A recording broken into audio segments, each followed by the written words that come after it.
kontroversi problem permukiman di atas status tanah masih menjadi momok antara masyarakat Surabaya dengan pemerintah kota Surabaya. Hal ini terjadi kuat dugaan masing-masing saling mengklaim kepemilikannya hingga tercipta polemik surat ijo yang menyangkut ratusan ribu warga Surabaya. Mereka tinggal di 47.000 personil tanah yang diklaim sebagai aset Pemkot ini. Hingga saat ini Pemkot Surabaya masih belum bisa menyelesaikan permasalahan surat ijo tersebut.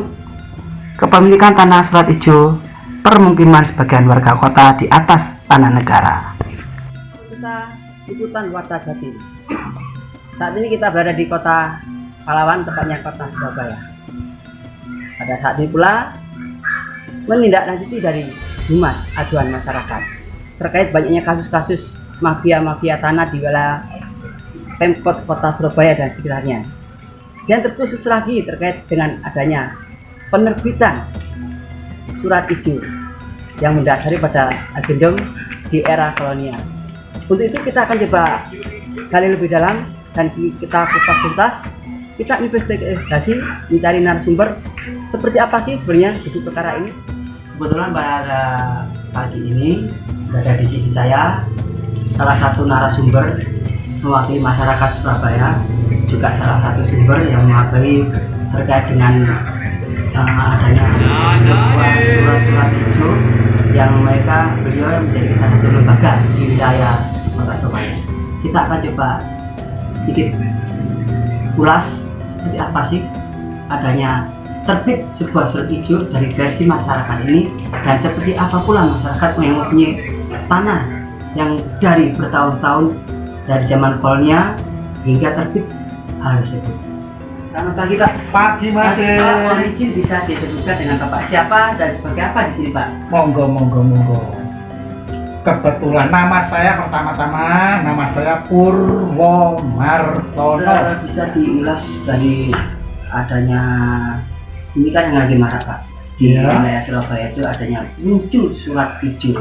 Sedangkan jenengan sendiri sebagai masyarakat itu yang sudah berpuluh tahun ataupun dari awal jenengan dari lahir sampai besar di sini itu sampai ada sebelum ada surat ijo kan di era tahun 60-an mungkin Pak ya. Ada surat dari kolonial Belanda dan Pak kedua Pak. Bisa diceritakan Pak bagaimana Pak bisa terjadi dari surat kedua Pak tiba-tiba jadi surat ijo? Begini Mas, bisa saya jelaskan. Sebetulnya pada tahun 94 itu saya juga sudah dianggap dewasa. 94 karena saya sudah kawin, ya. Tapi pada waktu itu saya masih satu rumah dengan bapak saya. Dan pada waktu itu saya memang tidak begitu mengurus karena masalah pertanahan, jadi masih bapak saya pribadi yang mengurusi. Saya mendengarkan pada waktu itu sekitar tahun 94 itu sudah ada mulai rame-rame untuk mengumpulkan surat-surat yang dimiliki oleh warga, yang dimana pada waktu itu di daerah saya ini, di Ngagel Wasana ini, itu tanahnya bermacam-macam bentuk, tapi pada umumnya itu adalah kertas segel, yang dimana kertas yang pojoknya ada gambar merah Garuda. Ya, nah ini semua, hampir semua warga seperti ini, begitu Mas. Jadi supaya diketahui. Terus dengar ada perintah dari wali kota melalui kelurahan yang dilanjutkan ke RW itu untuk mengumpulkan surat-surat seperti itu tadi. Katanya proyeksisasi akan dijadikan sertifikat. Kata-katanya pada waktu itu bukan SHM tapi sertifikat. Tidak tahunya pada tahun 97 kita bukan kebagian sertifikat, tapi hanya tanda bentuk surat izin pemakaian yang namanya surat ijo atau surat IPT. Iya betul ini Mas. Jadi bentuknya keluarnya ini. Jadi bukan sertifikat. Ini namanya bukan sertifikat ini. Ini bukan sertifikat. Ini hanya surat izin dari pemerintah kota. Padahal sertifikat yang mempunyai wewenang, Mas, itu adalah Badan Pertanahan Negara.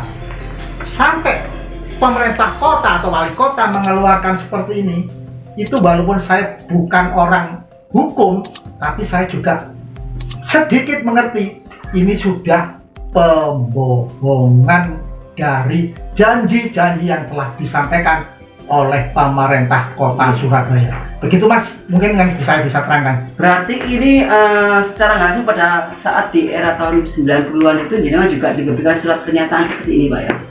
Betul, tapi yang menerima bukan saya, karena pada waktu itu penanganan adalah bapak saya. Saya sejak dulu gak pernah ngurusi tanah Mas, terus terang saya ini gak mikir pengen punya tanah itu enggak.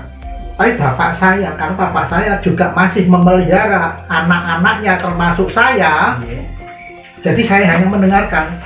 Tapi untuk urusan-urusan adalah bapak saya. Terus apakah dari tahun yang lalu 90 hingga saat ini jenengan sendiri sebagai masyarakat ada harapan Pak terkait dengan surat yang hijau ataupun menjadi hak milik Anda ataupun jadi berubah jadi SHAP?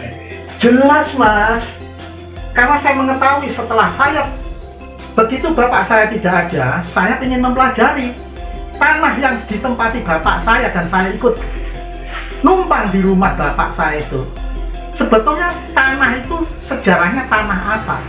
Setelah saya bersama teman-teman para pejuang muda-muda yang mempunyai potensi dalam hal pengurusan, saya ikut belajar. Ternyata tanah yang saya tempati adalah bentuk tanah sertifikat Verponding, Gendom Verponding. Nah, mohon maaf mungkin seperti ini salah satunya Pak ya. Nah ini pemirsa, ini kita contohkan ini salah satu, ini wilayah di Perumahan Baratajaya, ya Pak. Iya. Terus ini ada keterangan HIB, berarti hibah Pak nggih? Yang betul. disewa. Ini yang lebih mengerti Mas. Nggih. Sebaiknya warga saya yang memang betul-betul memegang data. Jadi ini bukan hanya wacana. Saya berani menyampaikan kalau ini sudah dipegang data-data oleh teman-teman muda perjuang surat. Untuk ke depan sampai harapannya bagaimana? Ya segera diselesaikan. Kalau sudah jelas data-data yang kita miliki sudah jelas bahwa itu adalah tanah negara, di mana kewajiban negara kalau tanah tersebut sudah lebih dari 20 tahun ditempati oleh rakyat atau warganya, rakyat itu mempunyai hak untuk mengajukan tanah tersebut sebagai hak milik. Setelah tadi sedikit banyak dari ungkapan beliau sebagai sesepuh masyarakat juga, dan beliau merupakan salah satu yang dituakan di sini di wilayah ke Pasanghani, dan sedikit banyak pasti tahu lah dari kronologi tanah Agendum sampai tanah hijau. Nah, cuma harapan satu warga masyarakat Surabaya khususnya ini, di perjuangan ini tolong didengarkan dan ditindaklanjuti. Kebenaran akan pasti menemukan jalannya. Itu sebagai aktivis di fasis yang memperjuangkan hak-hak rakyat dalam mencari kebenaran di atas kebenarannya. Kita tanyakan siapa sosok beliau. Nama saya Yosua. Saya mulai dari tahun 2018 bergabung sama teman-teman pejuang surat hijau semua yang selama ini kami tidak paham tentang surat hijau karena posisi saya asli lahirnya dari luar kota Surabaya. Saya melihat permasalahan surat hijau ini karena kami tertimpa musibah dengan pemerintah kota yang asal muasalnya tagihan-tagihan retribusi itu dari 300.000 yang hampir sama dengan PBB. Bagi saya tidak ada masalah, tetapi pada waktu kurang lebih tahun 2014an retribusi itu meningkat menjadi kurang lebih 1 juta, naiknya sampai 300%. Kami sempat protes kepada UPTSA, tapi kami tidak bisa ditanggapi dengan baik. Karena apa? Karena kami dikatakan bayar aja Pak, gini-gini. Tapi saya kan juga nggak terima, ini naiknya nggak main-main. Kenapa? Akhirnya kami buntu, kayak istilahnya tidak ada penyelesaian. Hanya sambil berjalannya waktu kami bayar terus, semakin lama kan Di tahun 2018 itu puncaknya lagi, setelah naik 1 juta kami ditagih lagi 15 juta. Katanya untuk mempercepat hubungan hukum, dikasih HGB di atas HPL itu 20 tahun, bayarnya kurang lebih 15 juta. Ya kami kan keberatan, naiknya kok banyak sekali. Ya saya tidak mau, akhirnya saya tidak mau membayar juga. Akhirnya kami mencari informasi, akhirnya bertemulah dengan teman-teman di dalam forum organisasi PASIS. Ya, jadi alamatnya ada di posko, juga ada di sini maupun di posko Ngagel Wasono 1 nomor 28A. Jadi kami membedah semua sesuai, kami sempat tengkar sama bagian loket bahwa itu harus ke ke kantor kelurahan untuk meminta buku kretek. Setelah minta buku kretek baru bisa ke sana, baru bisa diterbitkan hak atas tanah. Sehingga kami mendatangi lagi ke kantor kelurahan, kami diarahkan ke pemerintah kota, yaitu UPTSA. Ya, diisi surat pernyataan lagi. Nah, yang tadi surat pernyataan itu yang tadi disempatkan itu, jadi akhirnya terbitlah surat hijau yang tadi sesuai dengan Pak Pol ceritakan tadi, betul. Karena disuruh membayar 50 juta mendaftarkan jadi aset Pemkot. Ya, inilah opini-opini yang menyesatkan ini masyarakat biar tergugah dan harus paham bahwa warga yang belum jadi surat hijau jangan memaksakan diri untuk mendaftarkan ke Pemkot. Itu ada suatu kesalahan yang besar.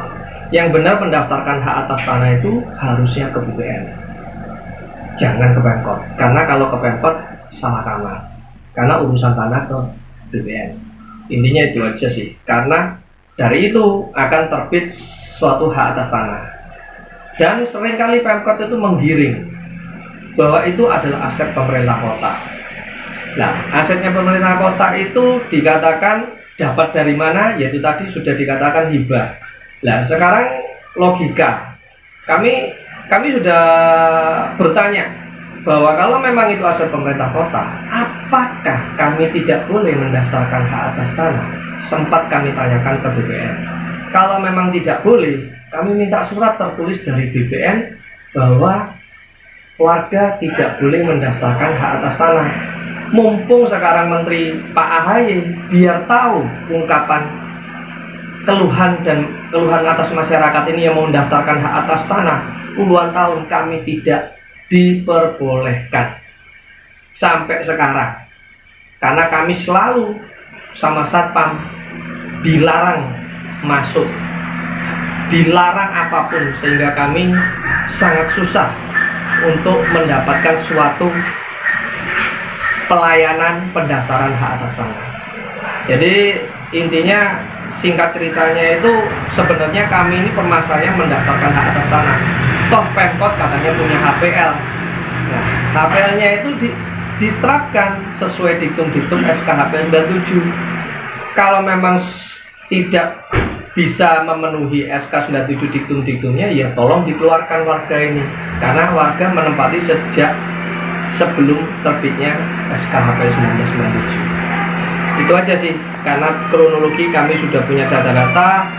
Monggo data-data ini kalau warga-warga surat hijau yang masih belum paham surat hijau bisa datang ke posko, kami siap membantu menjelaskan dan untuk menerangkan bahwa ini bukan aset pemerintah kota. Terima kasih.